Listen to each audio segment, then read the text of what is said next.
In this episode, we talk about one of the most feared maoist battlefield commanders, Madvi Hidma, being killed in an encounter in Bastar. We also talk about Prashant Kishor publicly accepting his defeat and saying that he will retire if Nitish Kumar fulfills his promise to transfer 2 lakh rupees to the women of Bihar. But we begin today by talking about the concerns around the use of artificial intelligence and the ways in which the government is aiming to regulate it. Hi, I am Niharika Nanda, and you are listening to Three Things, the Indian Express news show.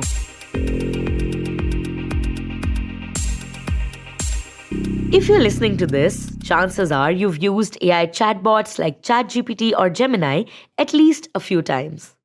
In fact, many of you probably use them frequently to draft emails, answer all kinds of questions, or even just to brainstorm ideas.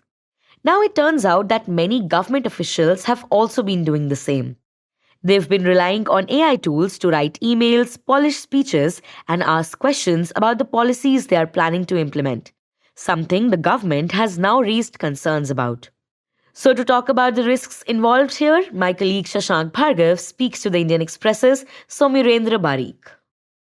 Somrendra, the use of AI has become quite ubiquitous, and it makes sense that even government officials are using it. But what are the concerns here? Is it a privacy concern or does it go beyond that?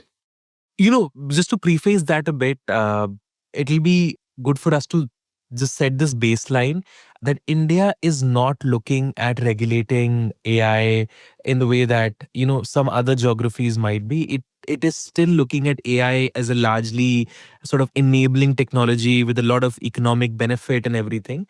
So it is refraining from tightening the regulatory noose.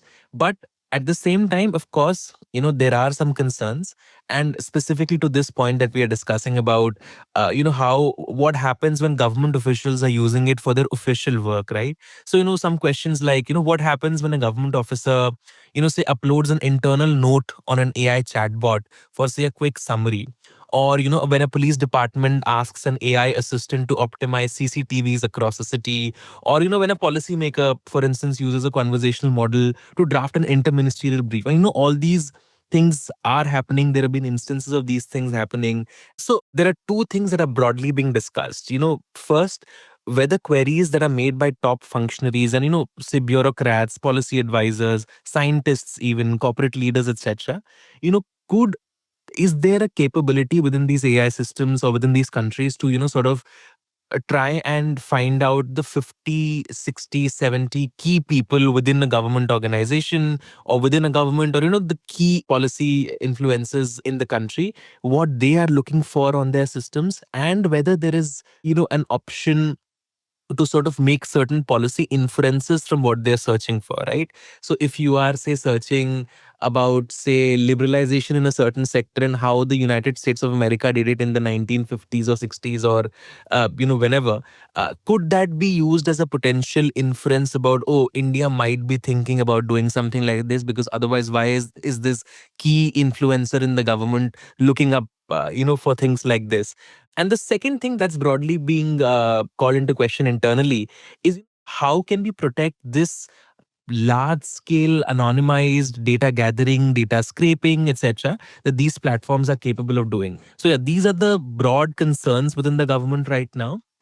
Just to summarize, number one, whether these platforms can map out the identities of key officials in the government, policy advisors, corporate leaders, etc., track the prompts that they're making, and make any potential policy inferences from those. They could have a lot of advantages if they could do that.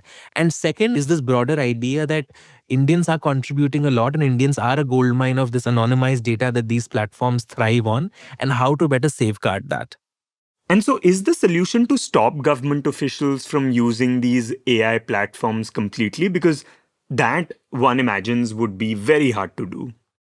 For instance, I mean, there is some precedent to this, right? I mean, earlier this, I think this was in February, when the finance ministry issued a guideline essentially asking, its staff to not use AI on official systems. But, I think there is also this acknowledgement within that you can't really stop people from using these systems anymore. I mean, they are here, people are using them, and that's the reality. And the government itself is promoting them outside otherwise, right? So I think there is an understanding that an outright ban might not be the most effective way, but the anxieties are there, which is what triggered the finance ministry's decision, right? But also, right now we are seeing this entire India versus global sort of debate pan out in policy circles. The prime minister himself has been advocating for Swadeshi products, etc. And of course, a lot of it was sort of the fallout of our relationship with the United States. You take all of these AI platforms, right? I mean, you take ChatGPT, you take Gemini, etc. They're all again US companies, and there is this belief in many sections of the government that, like most web systems, like how in Web 2.0 you had companies like Instagram, Facebook, YouTube, etc. They dominated Indian screen and they continue to dominate them. And of course, a very similar trend is again playing out in this AI era, where again our phones, our computers are dominated by the likes of ChatGPT, by the likes of Gemini. And I think that makes the government extremely uncomfortable, right? So they do want to sort of differentiate this us versus them, this domestic versus foreign concept in the digital sphere. So I think they believe it is some kind of a threat, or it could be potentially some kind of a threat to them if again the reliance on these platforms is sort of too heavy. Right, and there has been a lot of posturing when it comes to this. For instance, sometime back, a number of senior ministers, they had said that they would be moving to Zoho Mail, which is a company headquartered in Chennai. But does it mean that the government would be okay with its officials using Indian AI models?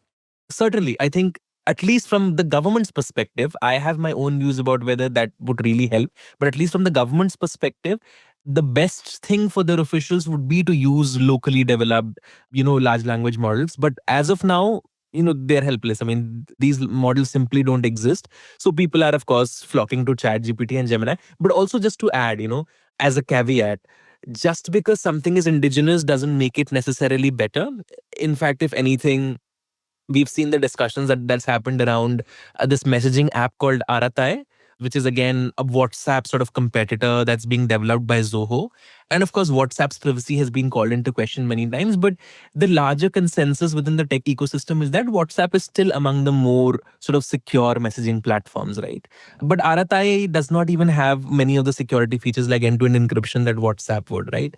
We had a few years ago this platform called Koo, which was sort of developed as the alternative to Twitter, now X. Again, people who've used Koo know that it simply just didn't cut it. It couldn't have been a competitor of a global company like X. But yeah, again, the underlying point being, just because something's local doesn't make it automatically better. But that's what the government believes at this point in time. And it was recently that the IT ministry came out with these guidelines with an aim to bring some kind of regulation into the space. Talk about what these guidelines say and what are the concerns that they're addressing. So, just to reiterate what I said earlier, largely the government is saying that we do not want to regulate AI. We want to give it space for it to thrive. There'll be innovation and, all that. But at the same time, you see, I mean, whatever social media platform you're using at this point in time, I am sure you've seen videos or images that are generated by AI, targeting women, targeting popular actors, etc., targeting politicians and everything.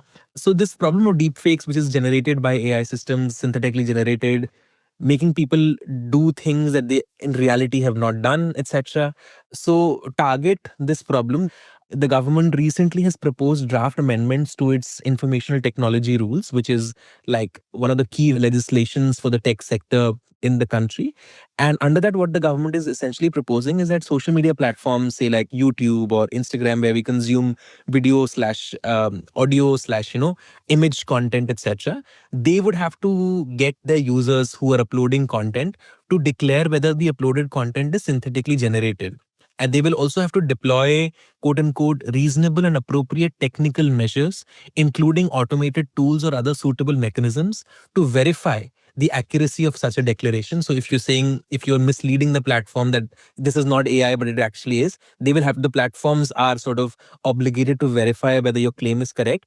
And one of the most important thing they're proposing is this watermarking slash labeling for AI generated content. They are being very prescriptive that, say if it's a video or an image, for instance, at least 10% of the visual real estate of that thing needs to have an AI watermark, essentially sort of, declaring that this is made with AI. You're free to use your phrase. Yeah, and what they have done is that they have tied this to one of the most key protections that social media companies enjoy, which is something called safe harbor protections. Can you explain to our listeners what that is? So essentially, the way that social media platforms operate is that they are just seen as platforms. They are conduits that carry speech that you and I make. And because they don't necessarily do that speech, they're just a platform on which people come and talk. They should not be held liable for what you or I or other people are posting on their platforms. And that's a legally recognized sort of legal immunity that they enjoy from content that users post. But to enjoy that legal immunity, they need to carry out certain things that legally is called quote unquote due diligence, which includes takedowns or, some of these directions that the government keeps issuing time to time. So the government is now tying to their safe harbor protection, saying that if you do not do this, if you fail in your responsibility to either not use a declaration, if you fail to verify if a user's declaration is correct, and if you do not watermark AI content, then you will fall afoul of legal immunity. And then that essentially opens you up to court cases and everything. Of course, right now, it's a draft. The consultation window is up until the next few days. People, I'm sure, will be sending in their comments and all. I mean, I am aware that many people aren't happy, the big tech specifically. They aren't happy with this proposal, and we can discuss that as well. But yeah, so this is where we are at right now. This was done, we've seen just too many deepfakes on the internet. We did a story, in fact, about how Instagram is filled with deepfakes of popular actors, mostly women, of course. So it's a big question on their dignity. It's a big question on their privacy. It directly harms that, of course, and something, of course, needs to be done. Right, and how have the tech platforms reacted to that, especially when the government is tying this to the safe harbor protections? I mean, that is something that they're not going to like. Of course, the way that big tech companies in India operate is that they would rather have just no obligations. That's honestly the plain, harsh reality of how things are. They do not like to be regulated. I've been reporting on the sector for the last 5 years. I haven't seen them accept anything for the way it is. There will always be a big pushback. And of course, I mean, they are entitled, they have every right to push back. But it appears that, they would rather not have a law than to have to comply with something, because quote unquote compliance burden is problematic for companies which are essentially worth trillions of dollars.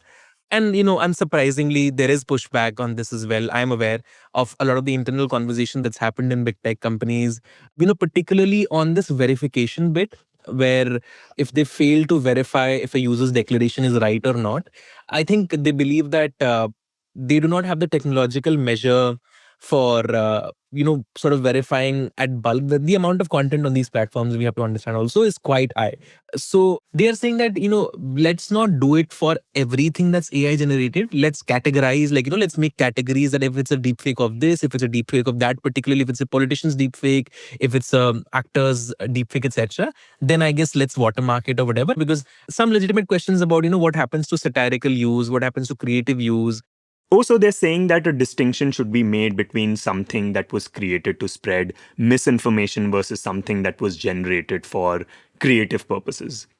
If you can call something that's generated from AI that's for creative purposes, yes, that's the distinction that they're trying to make. And also, they feel that there is just so much content on their platforms. If they have to label, and will they have to do it retrospectively, there are of course some questions which I'm sure will get clarified as the consultation sort of finishes, and as they speak to the government more about this. But if there will be retrospective action, etc. In fact, I've also heard some people now sort of start proposing this idea, and these are very influential people in the policy space in India, that the only watermarks that we should have on the internet now is for content that's authentically generated. So everything that's human made should be watermarked, because we should just assume that everything else is just AI that we see today. I don't know what to think about that, but those are some of the ideas that are being floated at this point in time. So yeah, there is pushback. The end all to it is that there is pushback by the companies. They don't want to watermark every single AI video on their platforms. They say it's tedious. They say it's compliance burden. And I think the government is coming from the perspective that, this is problematic. You have to do something about this. And I'm sure they'll both find a middle ground, as they often have in the past on pretty much every single law, where the industry does sort of, scoot by. But yeah, that's to be seen. As of now, we have this proposal. So let's see where it goes.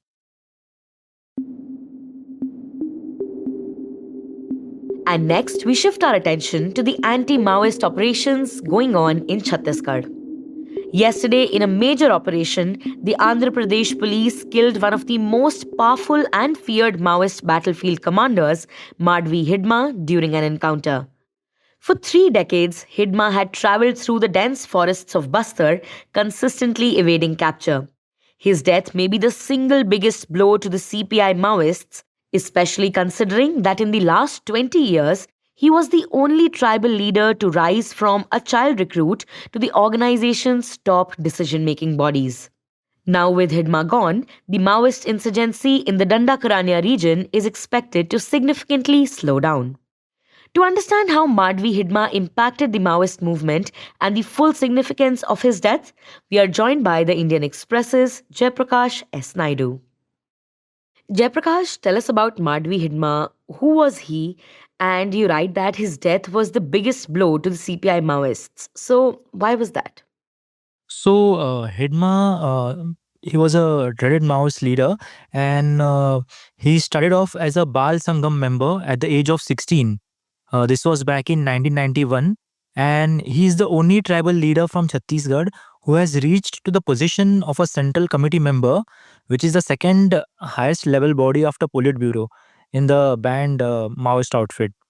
Hidma, he has studied up to the fifth standard, but he knew multiple languages and dialects like Telugu, Hindi, Gondi, Halbi, Dorla, and Chhattisgarhi. He is from Puarthi village in Sukma. And just to tell you a little bit about the village, it got a road just last year, road as well as solar electricity. And for the first time, the villagers were gifted a television by the government. So you can understand how remote and how backward his village was. I was speaking with a peace activist, Subhranshu Chaudhary, who had met Hidma in the year 2009 while he was researching for his book. So at that time, Hidma was promoted as the commander of Battalion 1. So as Chaudhary was telling me that Hidma had told him that he does not understand Maoism or communism. The only thing he said he was fighting for was the forest and the self-respect of the tribals. He felt that the government did not respect their language and did not respect their religion, and that non-Adivasi people will never treat Adivasis like equals.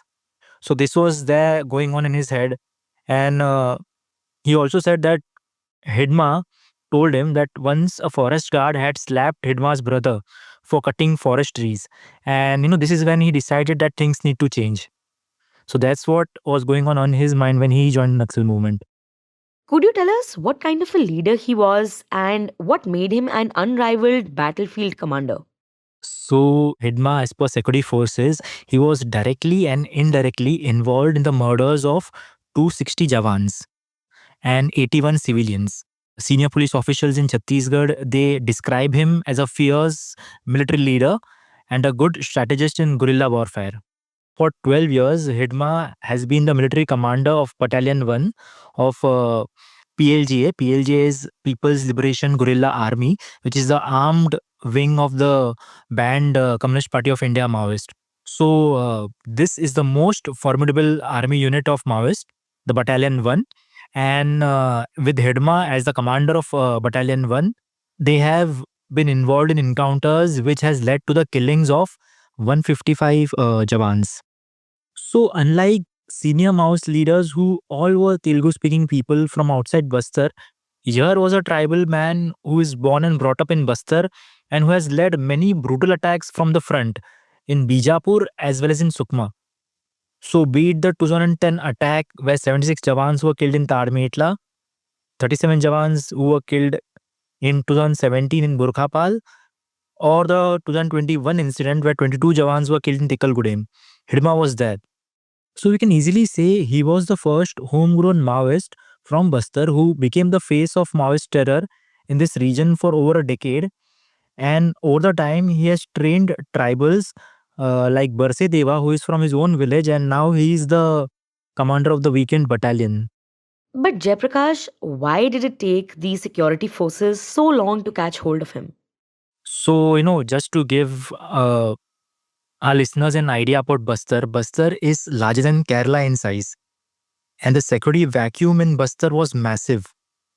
Like be it Abujmad in Narayanpur, be it National Park in Bijapur, or the South Bastar area on the Sukma-Bijapur border.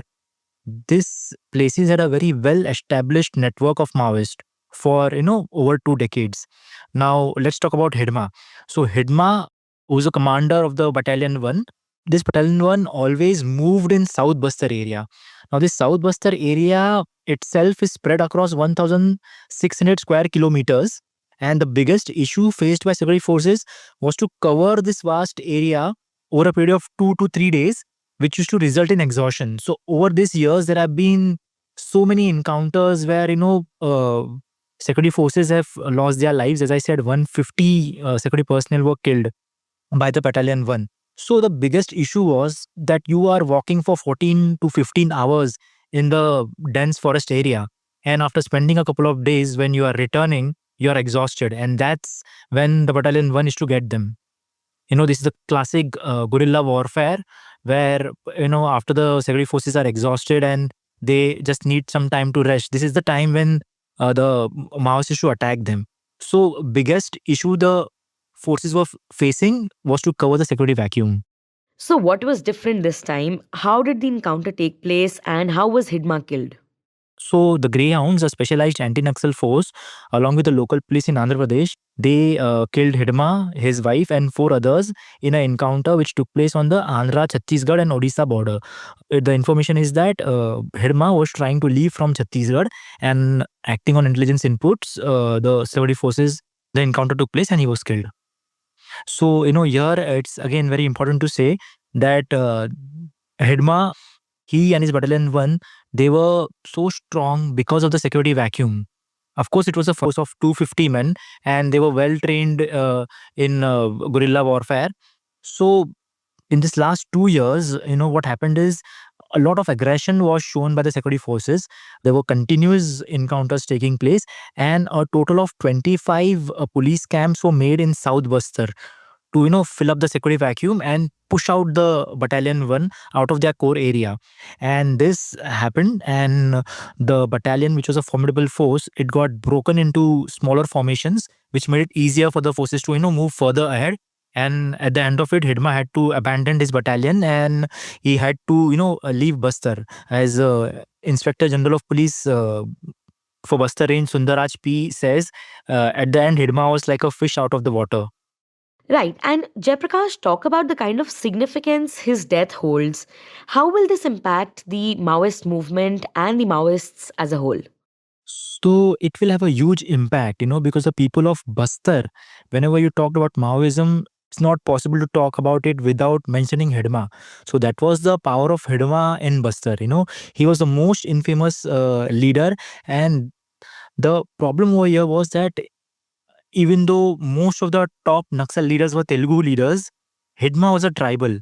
And the forces feared that he had the potential to recruit more tribals. And for a decade now, he has been the top target of the forces. And the forces, they knew that till Hidma is out there, Naxalism will not end in Bastar. Also, forces said that the band outfit was not able to get a new generation of leaders. And Hidma at the age of 50 would have filled this leadership vacuum and even had, made more leaders for the future. So all these things is not going to happen now. Right, and lastly, Jayprakash, on a slightly different note, you have done another story where you have written about a new cafe that is opening up in Bastar, where victims of the Maoist violence as well as Maoists will be working together. So tell us about that. Yeah, so under the new relocation policy, a new cafe called Pandum Cafe was launched on Monday in Jagdalpur city in Bastar district. where surrendered Naxals as well as victims of Maoist violence will be working together. So Pandu means festival, and this is important because this surrendered Naxals as well as Naxal victims, they were trained for running a cafe. So the idea behind this cafe is a hope that tribals who got divided into two groups due to Naxalism will now get over their differences and work together for a peaceful future. Just to add a little context, in the last 2 years, over 100 villagers have been killed in Naxal violence. Also, if you remember the violent Salva-Jadu movement in 2005, tribals had got divided into two groups, which led to hundreds of deaths and thousands getting displaced from Bastar. And those thousands of people are still displaced. So this new cafe is just an attempt to, bring these two groups together for a peaceful future.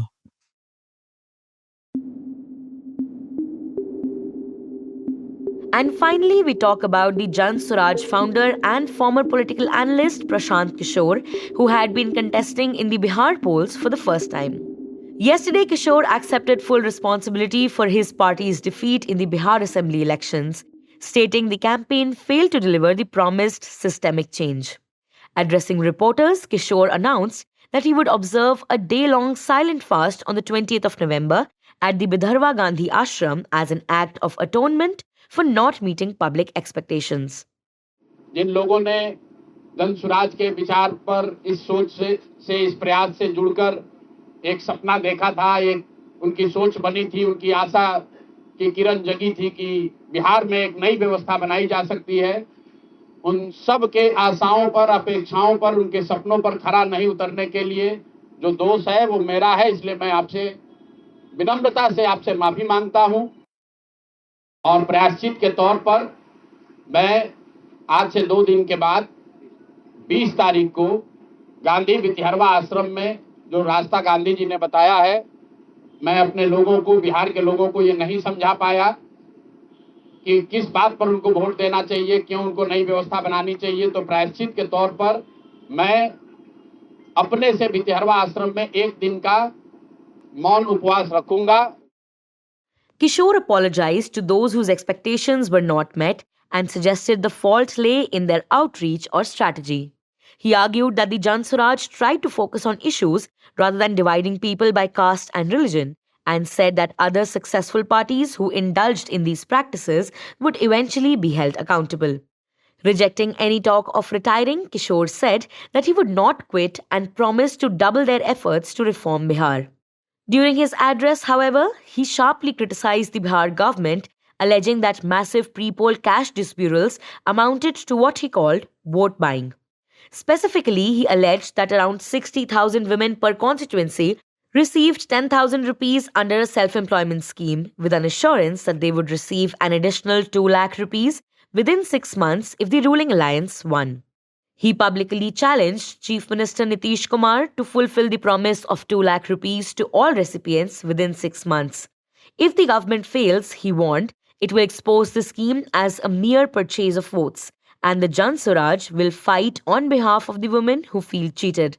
In fact, he also provided a public contact number for people to report if they don't receive the promised funds. And contradicting his previous statement on quitting politics, he said if Nitish Kumar transfers the 2 lakh rupees he promised to the 1.5 crore women and proves he didn't win by buying votes, he will, in fact, retire from politics. सरकार ने 1.5 करोड़ लोगों को 10-10 हजार रुपया दिया है और पूरे देश में इस बात पर बहस छिड़ी हुई है कि क्या ये 10,000 रुपया वन टाइम देकर वोट खरीदा गया है कि किसी सरकारी योजना के तहत इस पैसा को दिया गया है। मैं ये कह रहा हूं कि मैं बिल्कुल ये मानने को तैयार हूं कि सरकार का ये एकाधिकार है, वो चाहे योजना शुरू कर सकती है। अंतिम महीने में किया, उसमें कोई दिक्कत नहीं है, हम उस बात पर नहीं पड़ रहे। इलेक्शन कमीशन ने चुनाव के दौरान ये पैसा बांटने दिया, ये उनकी गलती है, उस पर भी हम टीका टिप्पणी नहीं कर रहे हैं। हम तो ये कह रहे हैं कि जिस योजना के तहत आप जीत कर आए हैं उस योजना को लागू कर दीजिए। हम लोग को बिहार में रहने की भी जरूरत नहीं है, बिहार ही छोड़ देंगे, राजनीति की क्या बात कर। Kishore also questioned the Election Commission's conduct, particularly the timing of welfare disbursements, and called for a discussion on the effectiveness of the current Model Code of Conduct. During the press conference, he also warned that the new Bihar cabinet formation would test Nitish Kumar's commitment to clean governance and demanded a cabinet free of tainted ministers and promised to pursue legal remedies if leaders previously accused of corruption were included. You were listening to Three Things by the Indian Express. Today's show was edited and mixed by Vijay Doiphode and produced by Shashank, Bhargava and me, Niharika, Nanda. If you like the show, then do subscribe to us wherever you get your podcasts. You can also recommend the show to someone you think will like it. Share it with a friend or someone in your family. It's the best way for people to get to know about us. You can also tweet us at Express Audio and write to us at podcasts@indianexpress.com.